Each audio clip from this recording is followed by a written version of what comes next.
大家好，已經8點幾㗎啦。咁因為今日工作忙啦，咁冇辦法拍片到而家啦。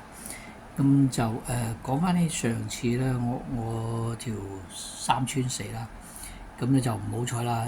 我就希望係過3關啦，咁點知過唔到啊，過多2關，咁都蝕幾蚊雞㗎嚇。咁冇計啊，本來諗住可以過到3關啊。咁聽日咧，咁大賽啦，咁我就睇過咧，亦考慮咗好耐嘅啦。咁可能咧都要玩翻有一個就係馬王啦，另外咧就係羅曼勇士啦。羅曼勇士就過氣㗎啦，不過佢都係馬王嚟啊。咁呢個路程咧，我就覺得佢就應該冇得輸㗎啦嚇。咁當然跑馬，因為都不過呢度得幾隻馬嘅啫。咁至於最大威脅咧，我諗都係日本嗰度啦嚇。咁但係我仍然都係睇好佢。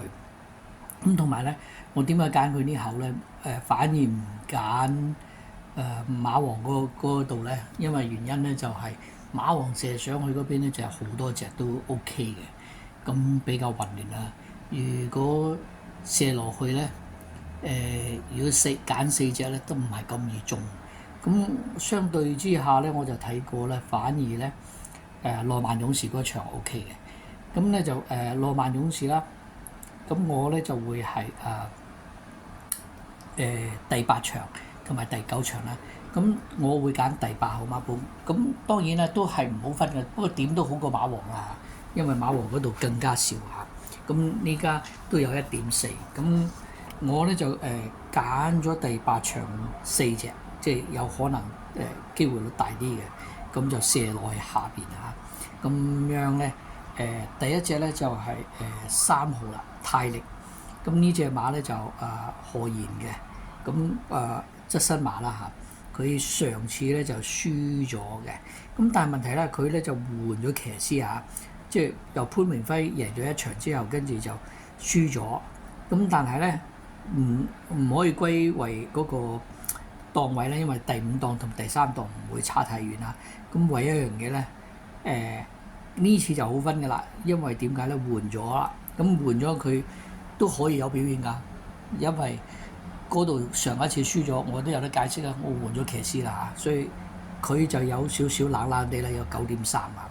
第二隻就4號啦，就大熱門啦，一世美麗啦。咁一路我都話啦，唔一定係贏晒嘅。咁但係我又唔可以話佢唔得啊，因為 OK 㗎嚇，因為呢隻馬都 OK 嘅。跟住另外一隻咧就係揀隻比較冷啲嘅，咁就係都唔會冷得過3號，就7號啦。咁超勁赤兔咧，咁就係10磅減10磅嚇。咁因為呢隻馬咧都係跑過近㗎嚇。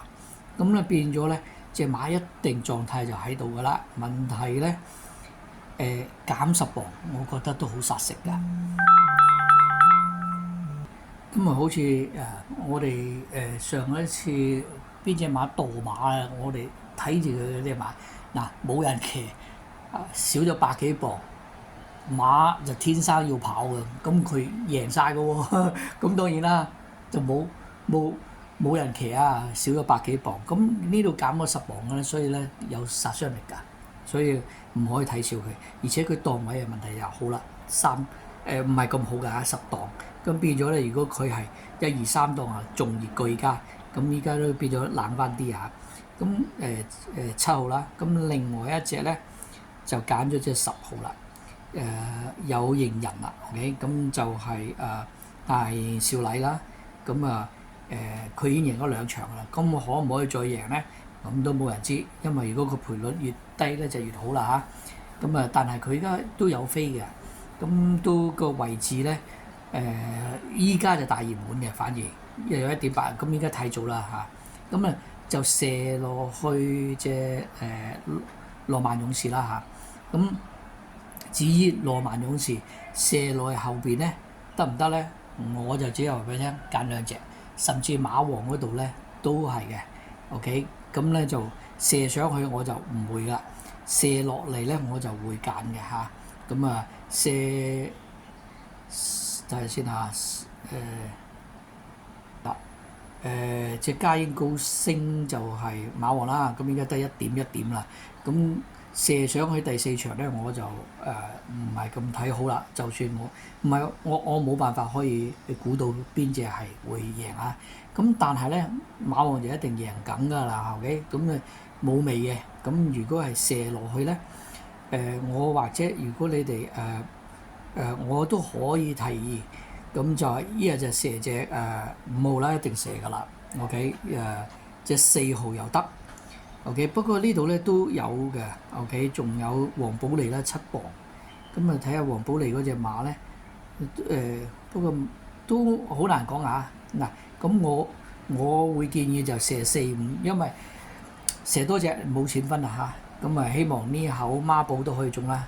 咁祝大家好運，拜拜。